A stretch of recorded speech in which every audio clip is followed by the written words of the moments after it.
T7M Radio brings to you the best of 7 sports talk with 7 Mitchell.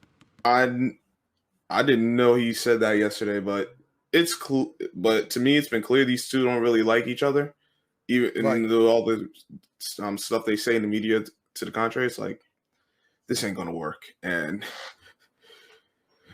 I think they'd be best suited to trade Ben Simmons, but with Ben Simmons' contract, the way he's been, I know it's not all him, but he hasn't done himself any favors. So why would Philly be in any rush to trade him? I think they should. I think Embiid is the problem. I think Embiid is the real problem. We talk about everything that has happened in the last couple of years. Their slogan has been trust the process. He's been the focal point of that, and it has not worked at all. I think they both problems. It's just but they made their choice. I in different ways, but I think that them together just was never a good idea. Well, I wouldn't say never, but in the past, definitely in the past season, it hasn't been good. They don't seem to play well off each other, at least from what I've seen. And all this talk in recent days, just it never gave the vibe that they were really united. So they got to. I mean, right after the damn playoff loss, where Doc Rivers said he don't know if he can win a championship with Ben, you knew it was a done deal. Then Joel Embiid doubled down and blames pretty much Ben Simmons. But now we done had months down the line. It was reported that these guys were going to fly out to meet with Ben Simmons to try to convince him to stay. He didn't want to meet up with him. So now Joel Embiid opening his mouth, and this is a problem to me. Now, one thing he said, I want to get your opinion on. He feel like Ben Simmons was the reason that Jimmy Butler left Philly. What you think about that? I don't know. I don't know if I agree with that.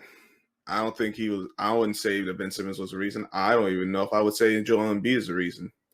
But we've seen that Jimmy Butler has no nonsense for the immaturity of the younger players. Look what happened with him in Minnesota with Andrew Wiggins and Karl Anthony Towns. Like, that's the reason he went to Philly, leaving Minnesota, was because those guys didn't want to give it their all. And then you got Joel Embiid, who's pretty much the king of Instagram at this time. Memes everywhere. Everything is jokes. So Jimmy blue collar. Jimmy cut different. Like, when them guys didn't get past Toronto, that happened. And then they also signed Tobias Harris to the extension. Now they weren't keeping Jimmy Butler after that. I don't think they should have signed Tobias Harris to the extension. They should have went in for Jimmy Butler, but they made the decision. Now and this is the team they got. They got it. Well, they got to figure something out. Blow the whole damn thing up. They're gonna have to blow it up. They're not winning nothing. They're not getting past Brooklyn. They're not getting past Miami. They're not getting past Milwaukee. They might as well blow it up. What do you think about Shaquille O'Neal, his opinions addressing Kyrie Irving with the whole vaccine mandate? Shaquille O'Neal took to the airwaves yesterday, said if Kyrie was on his team and couldn't play home games, he wouldn't want Kyrie around. I ain't like that. I don't like that either. I don't like that. I said Shaq is the realest, fakest person we've ever had in the NBA. Like, he speak his mind.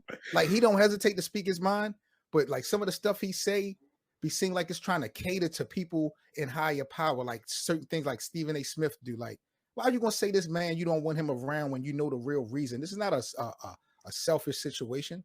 Like, this vaccine and the concerns that people have is real. So I'm not saying that you can agree or have to agree with Kyrie missing out games, but to say you don't want him around is basically saying F your stance, F your opinion, F your concerns. It's all about basketball, and that's it. Like, Shaq is a clown for that. Exactly. That's, as I saw that last night, I'm like, he really said this. He really said that, bro. Man, see, this is the thing, how I feel about it. Like, I see a lot of people that if you don't get it, that you're basically you're like, what you say doesn't matter. I'm not one of these people who say, all right, do get it, don't get it. Make your decision that's best for you. Right. But we shouldn't have to be doing all this there shouldn't be all these this dance and song and pressing on people who want to get it or don't want to get it to make a decision. And that's my thing about it. Like, at least address the concerns. There's so many people out here that has a concern about taking the vaccine, but you don't really see anyone addressing what the problems are. All they do is try to give us incentives, try to give us money to take the vaccine, or if we don't take it, try to penalize us by not allowing us in certain areas.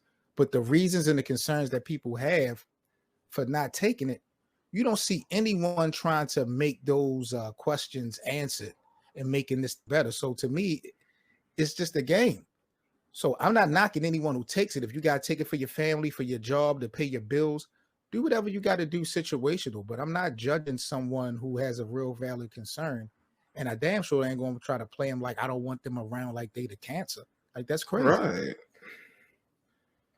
You know what I'm saying? So I don't know, man. That it bugs me out to a point. My brother Slim in the chat, he says LaShawn McCoy, he's going to be signing a I think it's a one-day deal with the Eagles because he's going to be retiring. Do you think LaShawn McCoy, running back in the NFL, is a Hall of Famer?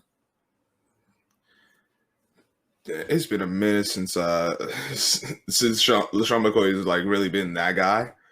Right. I do remember his years in Philly, killed my Giants a bunch of times. Thank you, LaShawn, for nothing, making my life miserable Sunday after Sunday. But nah, he was like, when he was on, he was on. Right. And he got hardware. He got the championship. I think he won the championship with Tom Brady and them last year with Tampa Bay, if I'm not mistaken. Yeah, so he got the hardware. I think did he win one in Philly? No, he wasn't with Philly when they won that. Okay. Yeah. I don't know, Slim. I would say he could be a Hall of Famer. I don't think he's first ballot. I don't think he's a first ballot Hall of Famer, but like Scrub Zero said, when he was on, he was on. And I remember those days in Philly where he was unstoppable. And he even went to Buffalo and made an impact for a little bit. And like I said, he got him a ring. So you could possibly see him in Canton. I'm just not sure when, and I don't think he's the first ballot, to keep it real. I don't have I'll have to take another look at some of his film and his numbers before I can really make a call on that. But right, I definitely, it's a great career. Glad he could retire upright and move on to the next stage of his life. He was fun to watch, so I can't lie. Especially when it was him, Vic, and D-Jack. Mm-hmm. Problem. Yeah, it was crazy. So, congratulations to LaShawn McCoy. Great career he done had. We're going to see how this play out, but I think he could be a Hall of Fame. I just don't think he's first ballot. So, he got 2 Super Bowls, over 15,000 yards, 6-time Pro Bowler, 3-time first team All-Pro. Definitely. That's Hall of Fame credentials all day. That's Hall of Fame credentials all day. I'm sure first ballot because he's a running back, and who else is he going to be up against that year? But like that, yeah, that's definitely Super Bowl. Hall of Fame candidate to me with those numbers. That's a fact. So who you got before we get up out of here, Scrub? Who you got going to the NBA Finals this year? I need to know who your team is so I can talk shit to you all season. And I need to know.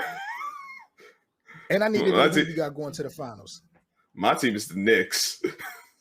I've been suffering for a long time. Yes, I am. Much respect. Killer Chef, my bro. Killer Chef. Well, we got to work together, man. I got to get my guy Killer Chef up to work with me. Salute to my brother Killer Chef. Salute to my brother Muggy in the chat, man. Salute to y'all. So you a Knicks fan. I was definitely a Knicks fan back in the day, Scrub, man. When Melo was there, it was orange and blue skies for me all day, every day. Your boys look good, though. Your boys looking like a real serious playoff team. Yeah, it's on the uprise finally after all this staying on time. Yes.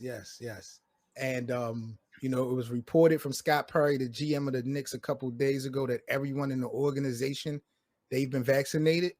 So you guys passed the local mandate for vaccines. So the Knicks are focused on basketball. Derrick Rose, Kemba Walker. They got some young guys in the fold. They made the playoffs last year. I think it's up for New York. I'm not sure about how far y'all gonna go because you got that other team across the street in Brooklyn. Yeah. The other thing is the health of some of the players. I like Kemba, but we know he has an injury history. Derrick Rose, he seems to be all right now, but Mitchell Robinson, I saw a report said he bulked up. I'm like, okay, Mitchell Robinson. And I like him. I've been playing with him on 2K. I fucks with Mitch Robinson. He's a problem. Yeah, I fucks with him. So shout out to the Knicks. Who you got going to the finals, though? My brother Killer Chef said he got the Lakers versus the Bucks or the Heat in the finals. I got Lakers and the Heat. I got the Lakers in Miami, Killer Chef. I'm with you, bro. Miami they got their team together. As of right now, I got the Nets, and I'm gonna say the Nuggets. What? Come on, Scrubs here. I got to talk to the bosses. First of all, why are you going with the Brooklyn Nets? What is it? I mean, we know on paper they look like the best team, but we also know, or maybe we don't all know, I feel like in a 7-game series, you have to have defense to win that championship. This is not the Super Bowl where it's one and done. If you have a 7-game series, defense wins championships, offense wins games. So if Brooklyn has not displayed any type of real defense to me, you still think they can get to the promised land? I think they can definitely get to the finals from the East because I mean, when you talk about Milwaukee, they got the defense, but they lost PJ Tucker. That was a big deal. That was a big loss. Now, unless they can find someone else who could play that PJ Tucker role, Giannis is going to be like that on-ball defender against the bigs, and that's going to force him into more action. As for the Miami, I like their team. I haven't seen. My concern is partially health, but I want to see them together because they got some nice pieces. I just want to see them together first. Like I know what I saw from Brooklyn last year when they were healthy. Now, Zero, why the hell do you pick the Denver Nuggets to come out of the Western Conference? Well, first of all, I've been liking this Denver team for a few years now. I ain't gonna lie. I've been liking this team. Jokic, Murray. Though now with Michael Porter Jr. news that might force me to switch my day. You know why I'm shaking my head? Because I have gotten so much backlash on this show about the Joker. When he was named MVP, I felt like he did not, I don't want to say deserve it, but I felt like there were 2 to 3 other people that should have won it. And immediately after I dropped the video, man, it was hundreds of people just killing me about my opinion on it. And then right in the first round, he goes up against first or the second round, he go right up against Chris Paul, one of the finalists who I felt like could have won it and lost. So I don't know what you see in Denver, but I don't think so. Well, remember, Murray had gotten injured didn't play the postseason. So who, Murray? Yeah, Jamal Murray. LeBron and AD got injured too. No, I'm talking about like as far as that series, they didn't have no one to match Chris Paul. Chris Paul was my MVP personally. I would have picked Chris Paul as MVP last year. But Chris Paul was hurt in the first. Chris Paul was playing hurt too. Remember, he got hurt against the Lakers in the first round. He was playing hurt, but he was still playing. Murray wasn't even on the court. I can respect it. I'm going there. I'm going there. I know, but listen, a guy who's hurt and still playing versus a guy who's hurt and not playing. I mean, come on. Yeah, that's right. That's a fact. But I still, man, for you to see Denver surpassing the Lakers or the Clippers and Phoenix the Clippers, I think they're going to struggle because they have Kawhi Leonard. I know they'll get to the playoffs, but I don't see him being that championship team without him. The Suns, they have a shot, but they did benefit from teams being injured last year. So I want to see them. If they prove me wrong, I'll give it up to them. I'll be like, listen, they proved me wrong. Same for the Lakers, they proved me wrong. because my question with them really is health, because they got a lot of the Lakers. My question with them is health. If they could stay healthy, they definitely got a shot. Because they got all those players, and individually they're good. I think they'll figure out something together. But it's who stays healthy, and if injuries do occur, I don't hope they do. Knock on wood, they don't. But if they do, it's when, and it's to who and when. You don't want an injury late in the season or postseason, and then when you're about to make your playoff run. That's a fact. Right. That's a fact. Now, Muggy, before I get up about it, Muggy was asking where's Ben Simmons going. There was reports, Mug, that the Philadelphia 76ers was working on deals to try to get Ben on the Western Conference. The only team I really could think of over there that would benefit Ben would be Golden State. What Golden State would have to give up is another thing, because I felt before his asking price for Ben Simmons was going to be expensive. Philly was going to ask for a lot because Ben is still under contract. But now that Joel Embiid done opened his big mouth again, putting icing on the cake, Philly might have to take a little bit of a loss in this situation just to get Ben out the door. So I don't know where he's going to end up, but it looks like they're trying to get him in the Western Conference. They don't want to deal with Ben in the East, I don't think. They'll try to do everything they can to get him in the West.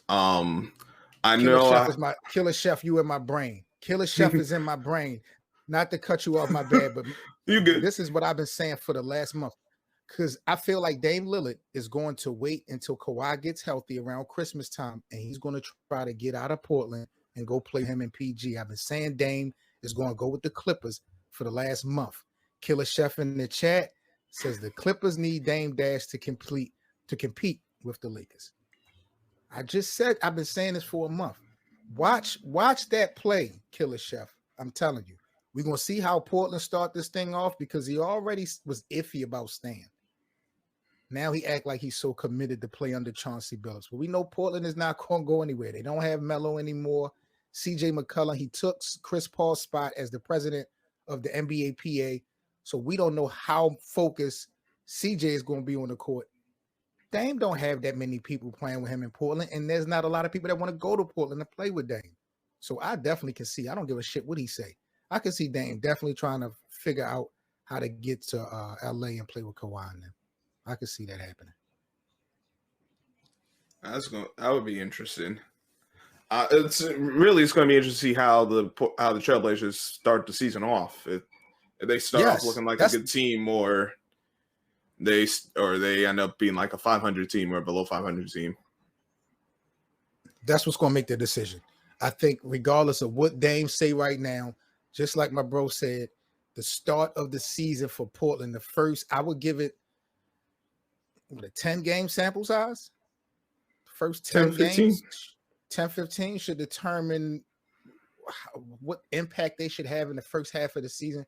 So we'll look at the first 10-15 games, Killer Chef, of Portland's run, and we'll see how Dame is reacting in post-conference interviews and stuff like that. I think he's on his way out, though. I don't care what he says. He says he's staying in Portland, but I don't believe that. For what? You're not going to never win in Portland. He's already the best Blazer, but that doesn't get you any hardware.